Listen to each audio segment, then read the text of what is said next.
ডেঙ্গুর যে মৃত্যু হার সে তুলনায় চিকুনগুনিয়ার কোনো মৃত্যু হার প্রকৃতপক্ষে নাই। চিকুনগুনিয়ার সমস্যা হলো এই রোগটা অনেকদিন রোগীকে ভোগায়, বিশেষ করে হাড্ডি অস্থির মধ্যে অনেকদিন ব্যথা থাকে। সব রোগী অ্যাকচুয়ালি কাজকর্ম স্বাভাবিক যেগুলো সেগুলো করতে পারে না। এটা একটা সাফারিংস ডেফিনেটলি। প্রকৃতপক্ষে চিকুনগুনিয়া নির্ণয়ের জন্য আমাদের কোনো তেমন ব্যবস্থাপনা নেই। আমরা শুধু আইডিসিআর একটা কম্বাইন্ড একটা আছে, ইনফ্লুয়েঞ্জার সাথে চিকুনগুনিয়া নির্ণয় করা যায়।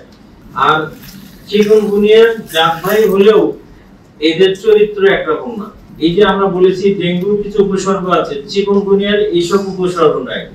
যে চিকুনগুনিয়া হলে ডেঙ্গু হলে যে ধরুন বমি হয়, পেটে ব্যথা হয়, শ্বাসকষ্ট হয়, পেশাব কমে যায়, পেটে পানি আসে, অথবা কখনো কোনো রক্তক্ষরণ হয়, চিকুনগুনিয়াতে এইরকম কোনো ধরনের কোনো উপসর্গ নেই।